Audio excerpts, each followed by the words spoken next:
Please like and subscribe your channel tattoo think exam thinks. वृत्त की exercise 10.3 का पहला प्रश्न है, वृत्तों के कई जोड़े युग्म खींचिए, प्रत्येक जोड़े में कितने उभयनिष्ठ बिंदु हैं, उनकी संख्या बतानी है और उभयनिष्ठ बिंदुओं की अधिकतम संख्या क्या होगी ये हमने देखना है। तो देखिए, जब भी वृत्त अगर हम किसी तल पर वृत्त अगर हम बनाते हैं तो उनकी जो है 3 तरह की स्थितियाँ होती हैं। तो पहली स्थिति यहाँ पर दर्शाई गई है कि पहला हमने वृत्त मान लिया जिसका केंद्र O है और दूसरा एक वृत्त माना है हमने जिसका केंद्र O डैश है। तो देखिए, अगर हम इन वृत्तों को बनाते हैं तो एक वृत्त आपका यहाँ हो गया और दूसरा वृत्त क्या है, ये है। तो इस स्थिति में हम देख रहे हैं कि दोनों वृत्त जो है एक दूसरे को कहीं पर भी मिल नहीं रहे हैं, तो यहाँ पर इनका कोई भी बिंदु उभयनिष्ठ नहीं है। एक स्थिति क्या हो सकती है कि जैसे बड़े वाला वृत्त हमने लिया है दूसरी स्थिति में और छोटा वाला वृत्त जो है उसी के अंदर बनाया गया है। तो बड़ा वाला वृत्त है जिसका केंद्र है O और जो दूसरा वृत्त है छोटा जिसका केंद्र O डैश है वह इसी वृत्त के अंदर बनाएगा। और हम यहाँ पर देख रहे हैं कि यहाँ पर भी इसकी जो परिधि है उसका कोई भी बिंदु जो है बड़े वाले वृत्त से नहीं मिल रहा है। तो निष्कर्ष यह है कि दोनों युग्मों में कोई भी बिंदु उभयनिष्ठ नहीं है। तो एक स्थिति तो ये हो सकती है जब दो वृत्त एक तल पर बनाए गए हों। देखिए, अन्य स्थिति और क्या हो सकती है। दूसरी स्थिति ये हो सकती है, इस तरीके से हम देख रहे हैं कि एक हमने बड़ा वृत्त बनाया है O जिसका केंद्र है और दूसरा वृत्त है O डैश। हम देख रहे हैं कि छोटा वाला वृत्त जो है वो बड़े वाले वृत्त के अंदर बनाया गया है और हम यहाँ पर देख रहे हैं कि दोनों बिंदु जो हैं, दोनों वृत्त जो हैं वह एक बिंदु A पर मिल रहे हैं। ये तो यहाँ पर एक बिंदु क्या है, इन दोनों वृत्तों का उभयनिष्ठ है। दूसरी स्थिति क्या हो सकती है कि छोटा वाला वृत्त जो है वो बड़े वाले वृत्त के बाहर हो और एक बिंदु A पर वो क्या हो, मिल रहे हों। तो इस स्थिति में जब जो वृत्त हैं, दोनों वृत्त वो एक दूसरे को एक बिंदु पर मिलें तो इस स्थिति में दोनों युग्मों में केवल एक बिंदु उभयनिष्ठ होता है। तीसरी स्थिति क्या हो सकती है, देखिए हमने देखा है यहाँ पर जो बड़ा वृत्त है और छोटा वृत्त है, हम देख रहे हैं कि यह एक दूसरे को काट रहे हैं और काट किन बिंदुओं पर रहे हैं, एक तो A बिंदु पर काट रहे हैं और दूसरा है B बिंदु।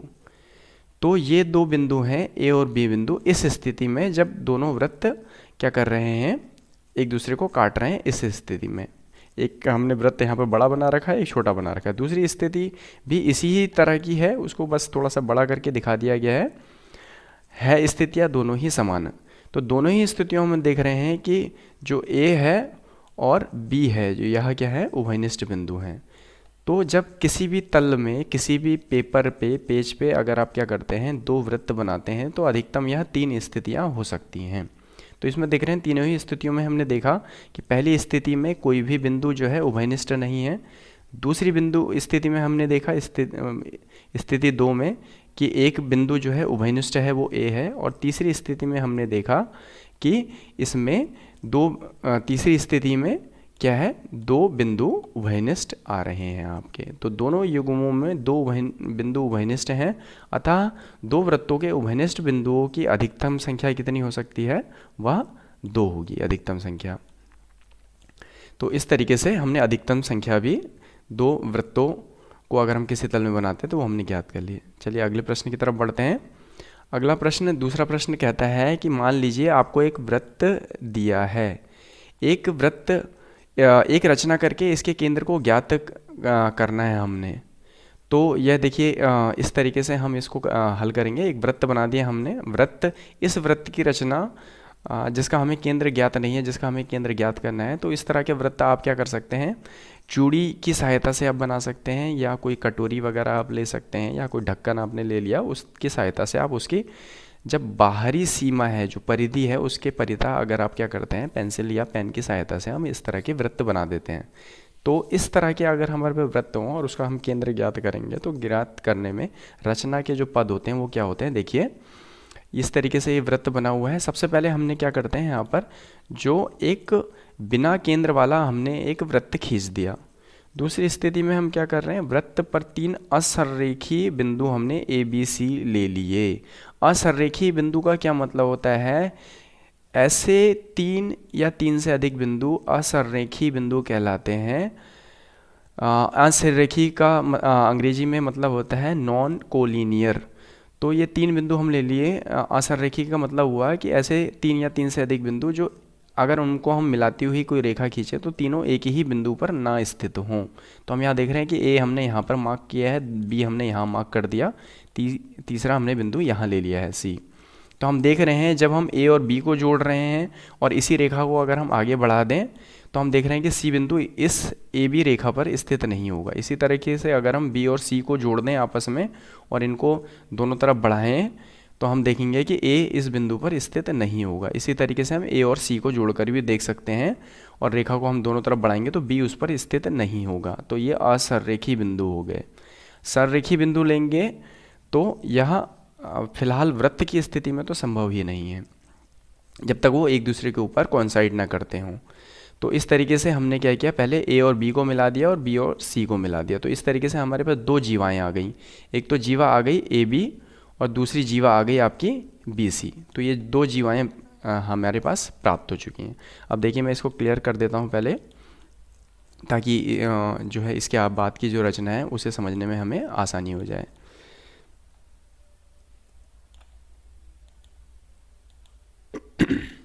अब क्या करेंगे, इसके बाद जो ए बी हमारे पास जो जीवा आ रही है, जीवा हमें पता है कि वृत्त पर स्थित 2 बिंदुओं को मिलाने वाली रेखा जीवा कहलाती है।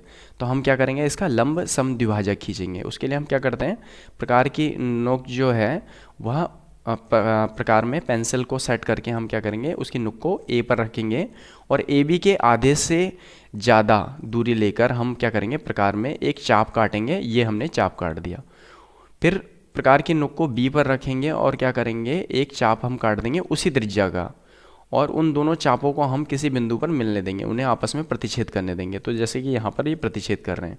फिर उसी त्रिज्या का आप क्या कर सकते हैं, दूसरी दिशा में आप क्या करेंगे, जैसे मैं ये मार्क कर रहा हूँ, यहाँ पर शो कर रहा हूँ हाइलाइटर से, रेड इंक से। तो ये देखिए यहाँ पर ये इंटरसेक्ट कर रहे हैं एक दूसरे को। फिर उसके बाद क्या करेंगे, टूटी हुई रेखा से हमने क्या किया, इनको टूटी हुई रेखा से हमने इनको जोड़ दिया। तो ये जो रेखा आ रही है यह आपकी क्या है, ए बी की लंब समद्विभाजक है। ऐसे हम क्या करेंगे, बी सी का लंब समद्विभाजक हम खींच देंगे। तो उसके लिए क्या करेंगे, प्रकार की नुक को बी पर रखकर हम क्या करेंगे, एक चाप काटेंगे। जो चाप जो हो यह क्या होना चाहिए कि बी सी की लंबाई के आधे से ज़्यादा होना चाहिए।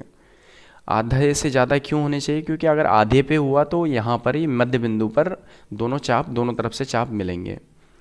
और अगर उससे छोटा होगा, अगर इनके आधे से छोटा होगा तो ये बीच में ही कहीं ऐसे ऐसे जो है वो चाप कटेंगे और उस स्थिति में ये चाप एक दूसरे को काट ही नहीं पाएंगे किसी बिंदु पर, इसलिए आधे से ज़्यादा लिया जाता है। तो बी पर प्रकार की नुक को रख के हमने इस दिशा में एक चाप काट दिया।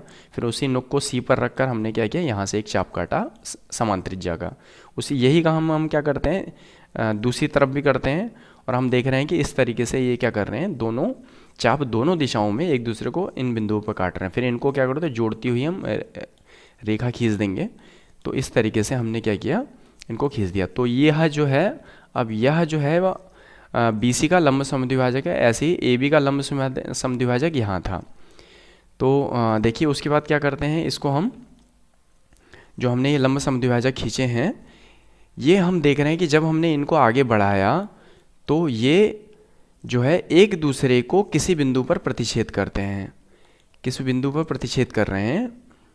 तो ये बिंदु जो है आपका, हम देख रहे हैं कि यहाँ पर प्रतिच्छेद कर रहे हैं। तो जो और इस बिंदु को हमने नाम दे दिया ओ। तो जो ये बिंदु प्राप्त हो रहा है यही क्या है, इस वृत्त का क्या है, केंद्र है। तो ओ बिंदु ओ ही दिए गए वृत्त का अभीष्ट केंद्र होगा। तो इस तरीके से हम क्या कर सकते हैं, किसी ऐसे वृत्त की जिसका हमें केंद्र ज्ञात नहीं है, हम इस प्रक्रिया द्वारा क्या कर सकते हैं, उसका केंद्र ज्ञात कर सकते हैं। चलिए तीसरे प्रश्न की तरफ बढ़ते हैं। तीसरा प्रश्न क्या कहता है कि यदि 2 वृत्त परस्पर 2 बिंदुओं पर प्रतिच्छेद करें। तो प्रश्न को यहाँ पर हम समझते रहते हैं साथ में।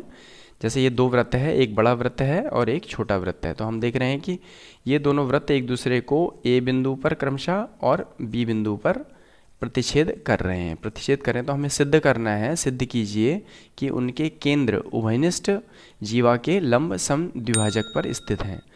अब देखिए जो वृत्त के केंद्र क्या है, एक तो O है और दूसरा केंद्र क्या है, O' है।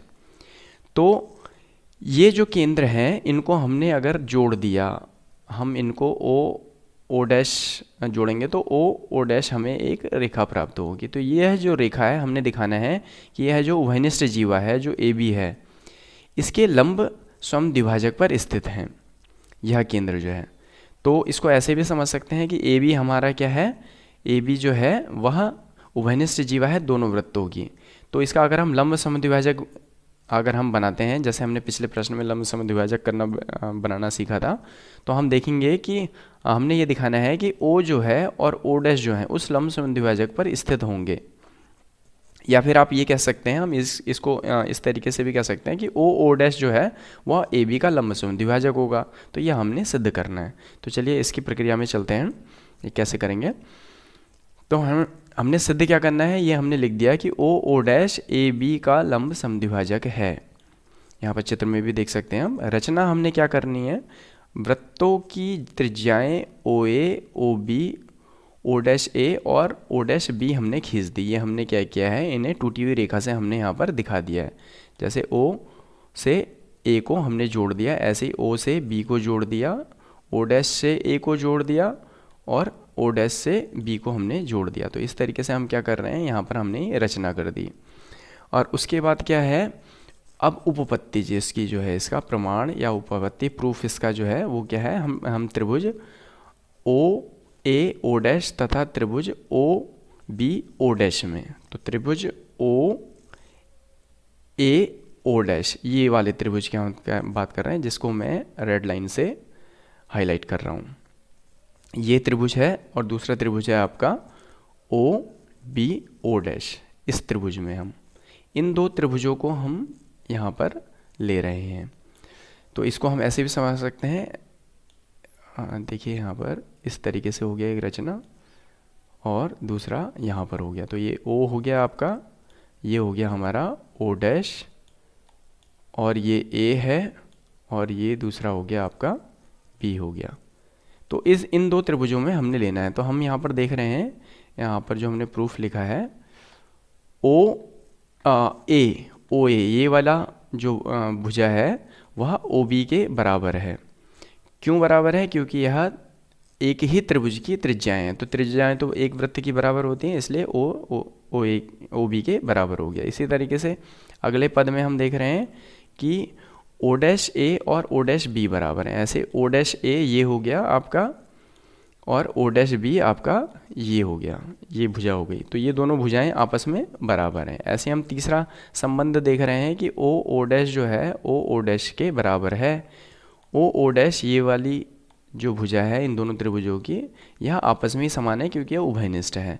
तो हम इस तरीके से देख सकते हैं कि जो है त्रिभुज ओ ए ओ डैश सर्वांगसम है त्रिभुज ओ बी ओ डैश से। किस नियम से, साइड भुजा भुजा भुजा नियम से। यहाँ क्या है, दोनों आपस में सर्वांगसम है।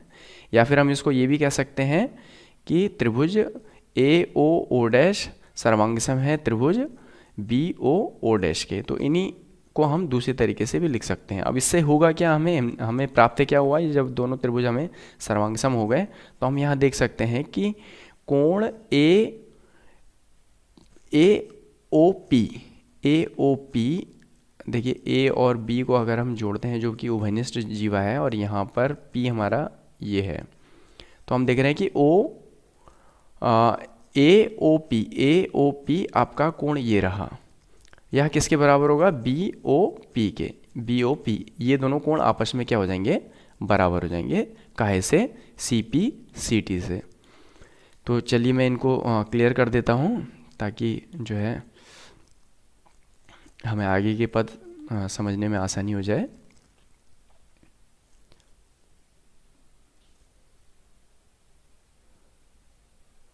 अब इसमें देखते हैं, हम यहाँ पर आगे बढ़ते हैं। इसमें अब हम देख रहे हैं कि हमने यह सिद्ध कर दिया था सी पी सी टी से, हमारा यह संबंध आ गया था हमारे पास कि ए ओ पी ये वाला कोण जो है बी ओ पी कोण के बराबर है। अब हम क्या कर रहे हैं, त्रिभुज ए ओ पी ये वाला त्रिभुज, तो मैं इसको यहाँ पर कंस्ट्रक्शन कर दे रहा हूँ इसका, ए ओ पी और दूसरा त्रिभुज है हमारा BOP। तो इसी को हम आगे एक्सटेंड कर देंगे। अब हम केवल इतने त्रिभुज को ले रहे हैं। तो AOP आप यहाँ पर देख सकते हैं और दूसरा BOP, इन दो त्रिभुजों में OA जो बराबर है OB के, क्योंकि यह एक ही वृत्त की त्रिज्याएं हैं। तो त्रिज्याएं बराबर होती है, इन दोनों त्रिभुजों में ये भुजाएं आपस में बराबर हो गई। साथ ही हमने अभी सिद्ध किया है कि जो AOP कोण है वह BOP कोण के समान है, हमने सिद्ध किया है अभी। और तीसरा जो है OP उभयनिष्ठ है OP के। तो हम देख रहे हैं कि इन दोनों त्रिभुजों में भुजा, ये वाली भुजा इस भुजा के बराबर है, ये वाला कोण जो है इस कोण के बराबर है, और ये वाली भुजा उभयनिष्ठ OP भुजा जो है उभयनिष्ठ है। तो त्रिभुज AOP, ये वाला त्रिभुज जो है त्रिभुज BOP के सर्वांग सम हो गया। तो यह कौन सा नियम है आपका? भुजा कोण भुजा SAS नियम से हम यहाँ पर इसको समझ सकते हैं कि SAS नियम से ये क्या है, आपके समान है। अब इस आधार पे क्या हो जाएगा हमारा, जब ये दोनों त्रिभुज आपके सर्वांग सम हैं तो AP जो है वह बराबर हो जाएगा BP के, CPCT से। AP बराबर हो गया BP, ठीक है। CPCT से corresponding part of congruent triangle, सर्वांग सम त्रिभुजों के संगत भाग आपस में क्या होते हैं, बराबर होते हैं। साथ में क्या हो जाएगा कि OPA, ये वाला जो कोण है इस कोण के बराबर हो जाएगा। मैं इसको मार्क कर दे रहा हूँ दूसरे इंक से, दूसरे कलर के से मार्क कर रहा हूँ। तो ये वाला कोण आपस में क्या होगा, बराबर होगा। साथ में P जो है बिंदु, वह क्या है आपका AB का मध्य बिंदु हो गया। AB का मध्य बिंदु हो गया तो इस स्थिति में क्या होगा, इसका मतलब है ये जो हमारी AB जीवा है, P इसका मध्य बिंदु है। तो एक भाग हमने सिद्ध कर दिया है कि P जो है मध्य बिंदु है AB का।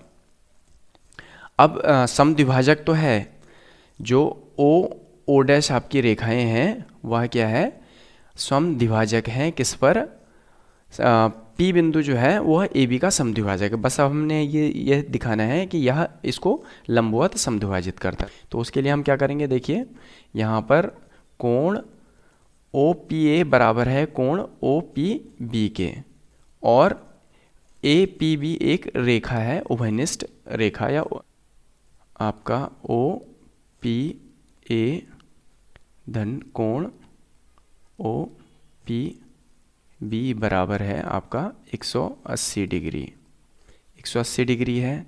अब यहाँ पर आगे हम क्या कर सकते हैं कि OPA धन OPB कोण को हम क्या लिख सकते हैं, OPA लिख सकते हैं, क्योंकि ये दोनों कोण जो हैं आपस में समान हैं। तो उस स्थिति में क्या होगा, अगले पद में हम क्या है, ये डबल हो जाएंगे दोनों कोण, OPA बराबर हो जाएगा 180 डिग्री के।